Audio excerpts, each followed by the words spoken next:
Hi student. GIT के online class में आप लोग का स्वागत है। और आज के क्लास हम लोग जानने वाले हैं टैली में इन्वेंट्री मैनेजमेंट कैसे करते हैं, या इन्वेंट्री मैनेजमेंट का मतलब क्या होता है, इसका प्रयोग किस कंडीशन में किया जाता है। वो आज के क्लास में हम लोग एक एक करके स्टेप बाय स्टेप सीखने वाले हैं और जानने वाले। तो देखिए, इसके बारे में समझाया और बताया क्या जा रहा है। बताया जा रहा है कि इन्वेंट्री मैनेजमेंट टैली का बहुत ही पावरफुल फीचर। क्या? इन्वेंट्री मैनेजमेंट टैली का बहुत ही पावरफुल फीचर्स है। और गुड्स और उससे रिलेटेड डाटा ही इन्वेंट्री कहलाता है। मतलब ध्यान देना, गुड्स और उससे रिलेटेड डाटा ही क्या कहलाता है? इन्वेंट्री कहलाता है। और व्यापारी जिस वस्तु का व्यापार करता है वो वस्तु उसके लिए गुड्स कहलाता है। व्यापारी जिस वस्तु का व्यापार करता है क्या कहलाता है? वह गुड्स कहलाता है। और इन्वेंट्री मैनेजमेंट में हमें इन्हीं गुड्स से रिलेटेड इंफॉर्मेशन का स्टोरेज मतलब क्लासिफिकेशन करना होता है। मतलब ध्यान देना, आज जो हम टोटल जो टॉपिक पढ़ने वाले हैं वह उस गुड्स से रिलेटेड सीखने वाले हैं जो पिछले साल में क्या था, पढ़ा था। और इस साल हम अपने में दिखाने वाले हैं। और कैसे हम किसी स्टॉक को क्रिएट करते हैं, कैसे उसका यूनिट देते हैं, ठीक है, कैसे उसको क्लासिफिकेशन करते हैं, वो एक एक करके आज की क्लास में स्टेप बाय स्टेप सीखने वाले और जानने वाले। तो चलिए देखिए, बताया जा रहा है कि जब इन्वेंट्री मास्टर का इस्तेमाल करेंगे तो कुछ ऑप्शन दिखाई देंगे। पहला ऑप्शन दिखाएगा स्टॉक आइटम, उसके बाद से यूनिट ऑफ मेजर, उसके बाद से इसमें दिखेगा सिंपल यूनिट, कंपाउंड यूनिट।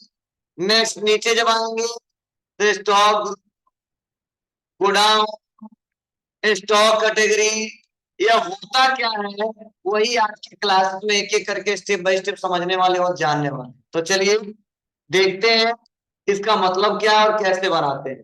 तो पहले मैं देखो एक एक करके मैं डिटेल में आपको समझा दे रहा हूँ, जिससे आपको काम करोगे और मैं जब बनाऊंगा तो आपको दिक्कत नहीं होगी। क्या मतलब है समझिएगा। मतलब अभी तक जो हम आपको पढ़ाए थे वो हम पढ़ाए थे आपको अकाउंटिंग मास्टर। क्या पढ़ाए थे बाबू? Accounting master. तो अकाउंटिंग मास्टर में हमने आपको बताया था कि कैसे लेजर क्रिएट किया जाता है और कैसे हाँ ग्रुप क्रिएट किया जाता है। और आज जो हम लोग पढ़ने वाले हैं वो पढ़ने वाले इन्वेंट्री मास्टर। क्या पढ़ने वाले हैं? Inventory master. और ध्यान देना, जो इन्वेंट्री मास्टर है इसमें हम बनाए थे क्या, तो लेजर बनाना सीखे थे। उसके बाद से ग्रुप बनाना सीखे थे, ये सीखे थे ना। अब जो इन्वेंट्री मास्टर का इस्तेमाल करेंगे तो इन्वेंट्री का मतलब हमने सिंपल शब्द में शुरुआत में पढ़ाया था, जिसे बोलते हैं स्टॉक। मतलब इन्वेंट्री में स्टॉक से रिलेटेड डिटेल देते हैं। अब इन्वेंट्री में क्या क्या आपके सामने आएगा, तो पहला ऑप्शन आ सकता है स्टॉक आइटम। क्या आ सकता है? Stock item. समझने की कोशिश करना। दूसरा आ सकता है आपका यूनिट ऑफ मेजर। थर्ड आ सकता है स्टॉक ग्रुप। उसके बाद से आ सकता है लोकेशन, उस गुड्स को कहां पर रख रहे हैं, गोडाउन। और यह है उसके बाद से कैटेगरी। ठीक है, तो समझने की कोशिश करना कैसे शो कराते हैं, क्या मतलब है इसका। तो सबसे पहले समझने की कोशिश करना, स्टॉक आइटम और कोई कह देता है इसका मतलब क्या होता है। स्टॉक आइटम का मतलब सिंपल है, जैसे ये बिजनेसमैन है और जो इसके हैं, तो सपोज इलेक्ट्रॉनिक गुड्स पे डील करते हैं। तो जो कीबोर्ड है, जो माउस है, जो प्रोजेक्टर है, जो ये पीसी है, ये इनके लिए स्टॉक आइटम होगा। क्या होगा जी?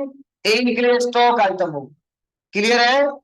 अब देखो, स्टॉक आइटम कीबोर्ड भी हो सकता है, माउस भी हो सकता है, प्रोजेक्टर भी हो सकता है, पीसी भी हो सकता है। इसे बोलते हैं स्टॉक आइटम। फिर से unit of measure. Unit of measure का मतलब इसको किसमें मेजर किया जाता है, पीसेस में मापा जाता है, कि लीटर में मापा जाता है, कि नंबर्स में मापा जाता है, इसे बोलते हैं यूनिट ऑफ मेजर। मतलब खरीदते समय बेचते समय मापा किसमें जाता है इसको, क्या बताओ, कीबोर्ड माउस को किसमें मापा जाएगा, पीसेस में। तो इसे बोलते हैं यूनिट ऑफ मेजर, किस पे उसको मापा जाता है, केजी हो जाएगा, बैग हो जाएगा, बहुत सारा आ सकता है यूनिट ऑफ मेजर। और अगला है ग्रुप। मतलब ग्रुप का मतलब एक समान नेचर वाले को एक ग्रुप में रखिए। कैसे, सपोज कीबोर्ड जो आ रहा है वो डेल का कीबोर्ड आ रहा है, डेल का कीबोर्ड, ठीक है। फिर से आ रहा है टीवीएस का कीबोर्ड, ठीक है। तो डेल वाला कीबोर्ड हम एक पास रखेंगे, टीवीएस वाला कीबोर्ड एक पास रखेंगे, लेकिन सब कीबोर्ड ही है ना जी। तो कीबोर्ड का एक मेन ग्रुप रहेगा, बस कीबोर्ड। क्या रहेगा, कीबोर्ड। तो यह ग्रुप होता है, एक समान वाले नेचर को एक जगह रखते हैं। लोकेशन, लोकेशन का मतलब कहाँ पे उसको स्टोर करके रख रहे हैं, मतलब वह जगह जहां उस माल को रख रहे हैं, ठीक है। और जो कैटेगरी जो ऑप्शन दिखाई देता है, इसका मतलब यह होता है कि समझने की कोशिश करना कि वह किस कंपनी का है। डेल का है तो डेल वाला एक पास रखेंगे, ठीक है। टीवीएस का है तो टीवीएस वाला एक पास रखेंगे, एसर का है तो एसर वाला एक पास रखेंगे। यही होता है इन्वेंट्री मैनेजमेंट में, इन्वेंट्री मास्टर में। तो यही आज के क्लास में डिटेल में एक एक करके स्टेप बाय स्टेप पढ़ने वाले हो, समझने। तो चलिए, क्या लिखा है इसके बारे में हम लोग एक एक करके स्टेप बाय स्टेप सीखते हैं और जानते हैं। आ जाओ, क्या है क्यों लेट से आ रहे हो, पता नहीं तो क्लास चल रहा है, ठीक है।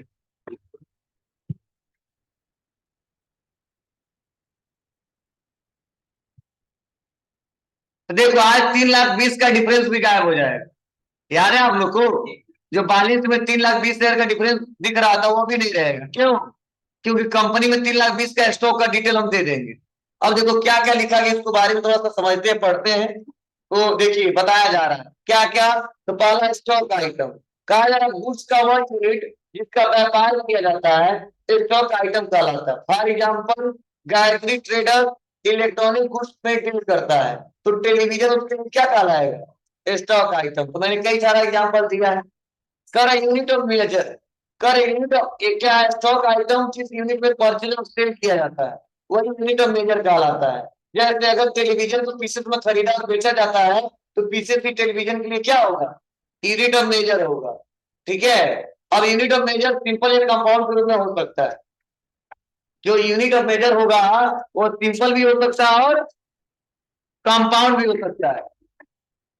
अब चलिए, अब रहा सवाल सिंपल कर्व और कंपाउंड कर्व।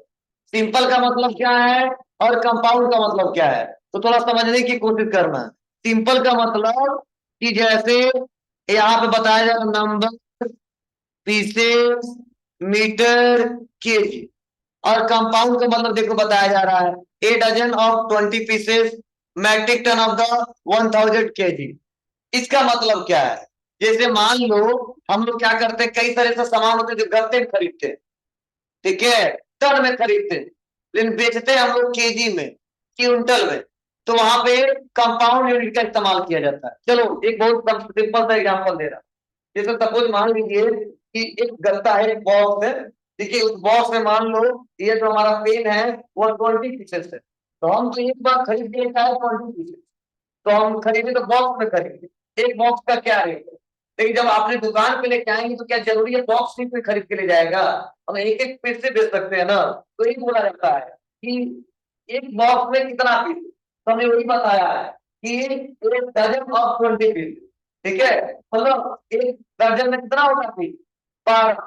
इसको जो बताया है मैक्सिमम टन ऑफ 1,000 केजी, मतलब एक टन वाला कितना केजी होता है, 1,000 केजी होता है, ठीक है। और कितना क्विंटल वाला एक टन होता है, 10 क्विंटल वाला एक टन होता है। और जाहिर सी बात है वो जानते हैं, मतलब 100 केजी बराबर 1 क्विंटल, 10 क्विंटल बराबर 1 टन, ठीक है। 1,000 केजी बराबर 1 टन। एक मल्टीप्लाई किया गया तो क्विंटल नहीं लिखाया गया था, इसको तुरंत केजी में कन्वर्ट कर दिया गया। तो आप बताओ 10 क्विंटल बराबर कितना होता है, 1 टन होता है। और 1 क्विंटल बराबर 100 केजी, तो 100 गुणे 1 क्विंटल तो 1,000 आ जाएगा ना। 3 में लिखा है 1,000।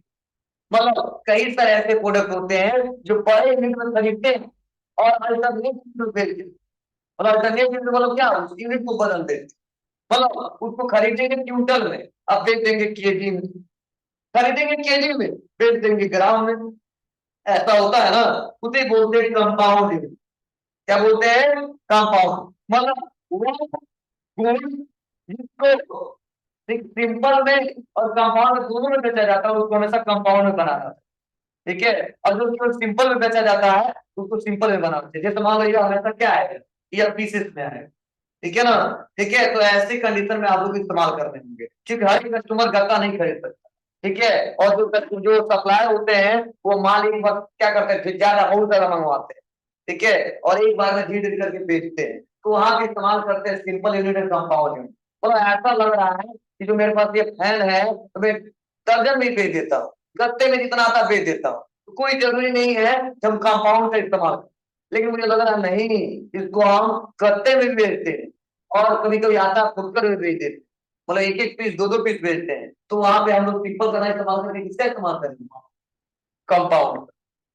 मतलब यूनिट ऑफ मेजरमेंट जो मापा जाता है, बस इतना समझिए, ठीक है। चलिए उसके बाद अगला प्रोसेस है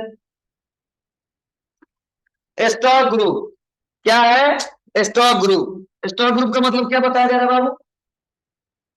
कहा जा रहा है कि स्टॉक ग्रुप अकाउंटिंग ग्रुप के समान होता है, एक समान नेचर, ब्रांड और फीचर्स वाले स्टॉक आइटम को एक सिंगल ग्रुप में रखा जा सकता है, जिसे स्टॉक ग्रुप कहा जाता है। जैसे सभी प्रकार के टेलीविजन आइटम्स को हम टेलीविजन ग्रुप क्रिएट करके उसके भीतर रख सकते हैं। मतलब बहुत सारी कंपनियों के आते हैं, बोलो, एलजी, सैमसंग, टीसीएल, एमआई, बहुत सारी कंपनियों के आते हैं, सब टेलीविजन ही है ना। और देखो टीवी है, अतुल को नहीं, टीवी है जो सैमसंग कंपनी का है, एलजी कंपनी का है, बोलो।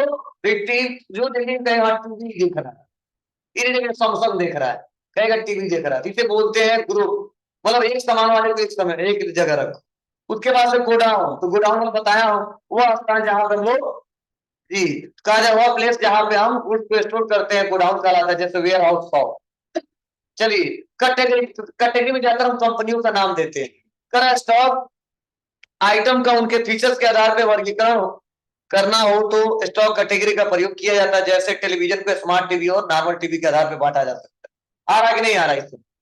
अरे स्मार्ट टीवी भी आ रहा है, नॉर्मल टीवी भी आ रहा है, ठीक है। महंगे पड़ते हैं तो आप लोग फोन से भी चला सकते हो, मोबाइल की जैसे चला ले रहे हो उसको। और एक नॉर्मल आता है 6-7 में मिल जाएगा, लेकिन नॉर्मल आसानी तरीके से यूट्यूब नहीं चला पाओगे, अदर कोई प्लेटफॉर्म नहीं चला पाओगे, बस जितना है चैनल पे उतना पकड़ेगा, ठीक है। तो इसमें भी आ रहा है नॉर्मल टीवी, स्मार्ट टीवी। तो ये तो नॉर्मल एग्जाम्पल बताया हो ना।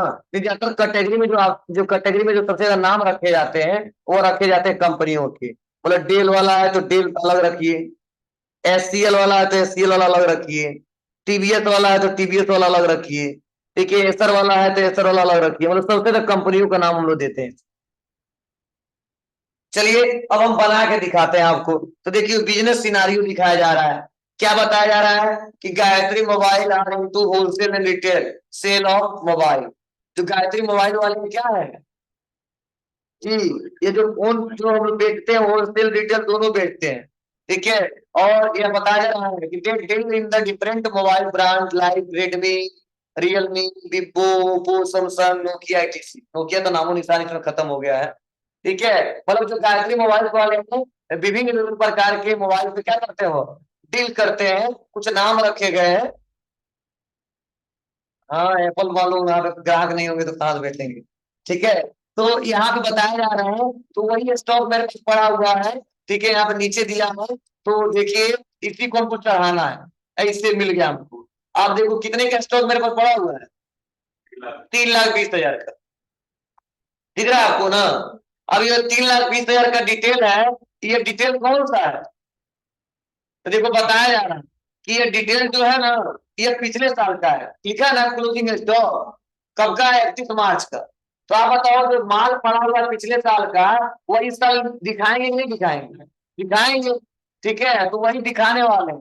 तो जैसे हम 3,20,000 का स्टॉक दिखा देंगे ना, तो बैलेंस शीट से 3,20,000 का डिफरेंस खत्म हो जाएगा, और मेरे गोडाउन में मेरे शोरूम में 3,20,000 का स्टॉक दिखने भी लगे, ठीक है। उसी से हम लोग क्या करेंगे, अब कुछ जरूरी कि आज ही मंगवाएंगे, हम जितना है पुराना वाला बेचेंगे फिर से मंगवा सकते हैं, ठीक है। पुराना वाला भी नया वाला मंगवा सकते हैं, लेकिन इतना तो पहले मेंशन करें हम लोग, तो यही मेंशन करने वाले हैं। तो कैसे करेंगे, बहुत सिंपल स्टेप है। एक बढ़िया से समझ लोगे तो पूरा कर लोगे, नहीं समझोगे तो कोई नहीं कर पाओगे। तो चलो एक हम डिटेल में आपको समझा रहे हैं।